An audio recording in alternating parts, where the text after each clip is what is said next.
Bapak dan Ibu, saudara-saudari, anak-anakku sekalian, segenap umat yang ada di rumah.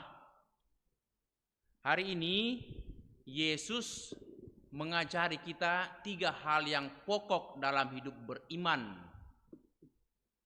supaya kita menemukan kebahagiaan dan keselamatan kekal. Ketiga hal ini, ketiga anjuran nasihat atau wejangan daripada Yesus perlulah kita perhatikan dan laksanakan. Yang pertama dikatakan, jangan pernah kita memberikan barang yang kudus kepada anjing atau memberikan mutiara kepada babi. Apa yang dimaksud dengan kata-kata Yesus kiasan ini? Apa maknanya? Tentu yang dimaksudkan, iman kita jangan kita perjualbelikan, atau nama Tuhan harus kita hormati. Jadi kita harus menaruh penghormatan yang setinggi-tingginya kepada Allah dan menjaga baik-baik, memelihara dan mengembangkan iman kita. Jangan kita mudah terpengaruh atau juga menukarkan hal yang kudus dalam kehidupan kita, yang kita junjung tinggi, yang kita sanjung untuk hal-hal yang sepele. Tapi banyak orang tidak berpikir demikian. Pokoknya yang sekarang saya nyaman, saya untung. Bahkan yang kudus sekalipun, iman saya sekalipun, saya mau pertaruhkan. Dan saya mau tukarkan dengan hal-hal yang menyenangkan. Yesus mengatakan kepada kita, ketika orang-orang Farisi, ahli-ahli Taurat bertanya, "Guru, manakah perintah utama dari seluruh hukum Taurat yang ada?" Lebih daripada 300 atau 400 hukum yang mereka pegang atau mereka harus hafalkan. Yesus mengatakan hanya satu yang penting. Kasihilah Tuhan Allahmu dengan segenap hatimu, dengan segenap pikiranmu, dengan segenap kekuatanmu, dan dengan segenap jiwamu. Jadi bagi kita, Tuhan di atas segalanya. Iman yang kita miliki yang merupakan anugerah dari Tuhan, itu jangan pernah kita anggap kecil, nilainya itu rendah. Tapi iman kita ini adalah jaminan kehidupan kekal kita, bahkan jaminan kebahagiaan. Maka karena itu Yesus membuat kata-kata atau mengatakan suatu kiasan. Janganlah kamu memberikan barang yang kudus kepada anjing dan menukarkan memberikan mutiaramu kepada babi.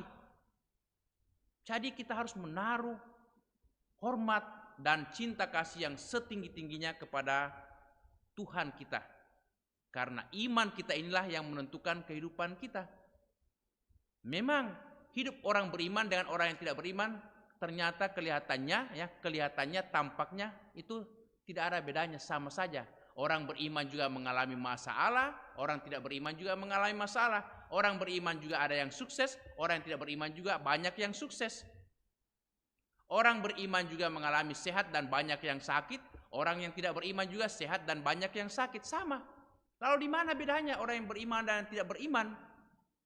Ternyata bedanya dalam menyikapi hidup ini. Ketika orang beriman menghadapi masalah, dia tidak mudah jatuh di dalam putus asa, apalagi kehilangan harapan. Dia tetap bertahan dan mudah senantiasa berpasrah kepada Tuhan. Itu kita lihat dalam bacaan yang pertama. Ketika Raja Hizkia diancam oleh Raja Asyur Sanherib, dalam bacaan yang pertama, Sanherib, dia sedikit ketakutan. Walau dia ketakutan, dia tidak kehilangan pengharapan dan pegangan dalam hidup. Tetapi dia datang ke bait Allah dan berdoa. Dia katakan, "Ya Tuhan Allah Yahweh, Tuhan kami. Hanya Engkaulah penguasa bumi ini dan Engkaulah yang menjadi penguasa kerajaan ini dari seluruh kerajaan. Lihatlah, inilah surat daripada Raja Asyur Sanherib.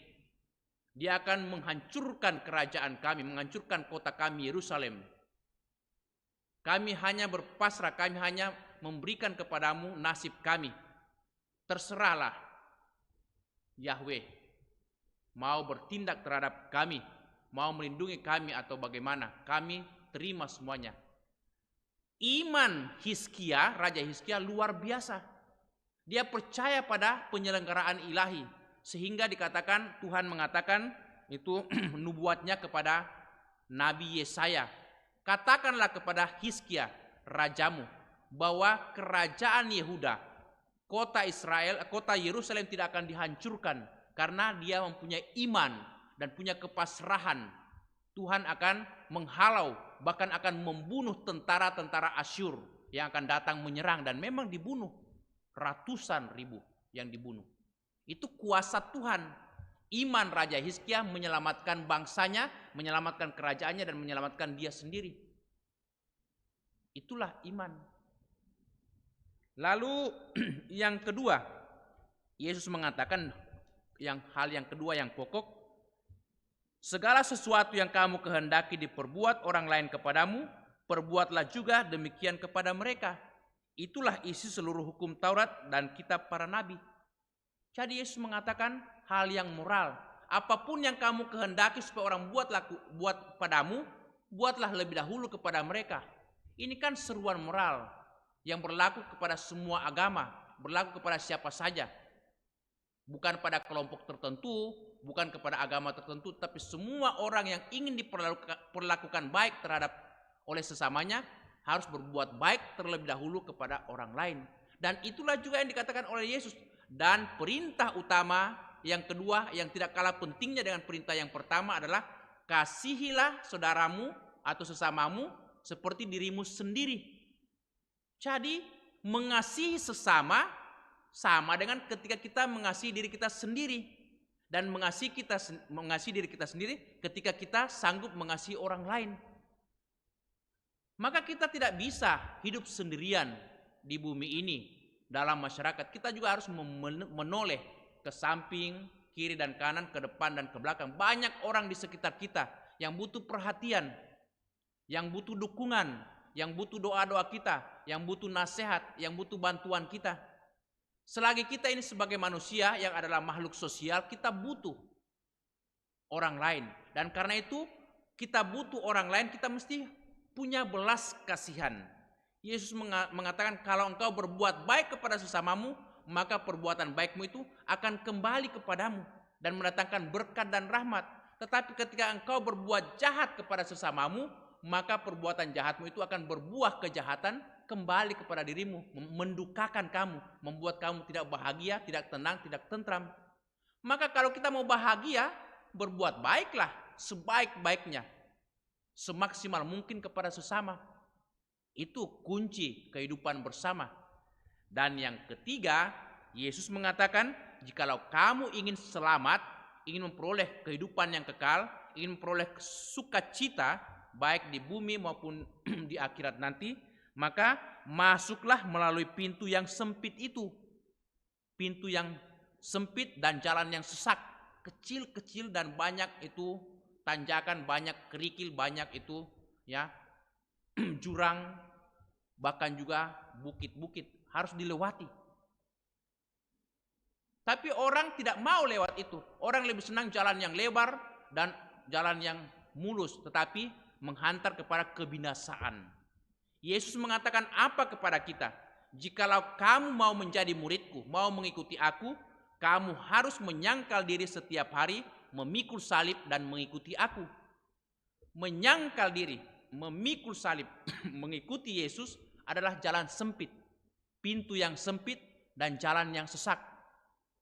Tetapi kalau kita berani melewati penyangkalan diri, melewati dan memikul salib kita, mengikuti Yesus yang merupakan adalah jalan sempit, pintu yang sempit, jalan yang sesak ini, maka kita akan peroleh kedamaian, sukacita dan kebahagiaan. Yesus mengatakan kepada para murid dan kita semua, walaupun kamu kehilangan nyawamu karena aku ini, tetapi yakinlah kamu akan memperolehnya, bahkan memperolehnya lebih besar daripada itu. Karena engkau telah hidup menurut kehendakku. Maka inilah kata-kata Yesus yang perlu kita pegang baik-baik, perlu kita camkan dan kita renungkan serta hayati dalam hidup supaya kita beroleh keselamatan. 3 hal pokok yang tampaknya sederhana tetapi sangat mendasar, yang sangat substansial dalam kehidupan kita ini. Semoga sabda Tuhan menguatkan kita sehingga kita berani menatap masa depan kita, berani bekerja baik dan senantiasa setia dalam iman dan juga dalam pelayanan kita setiap hari. Amin.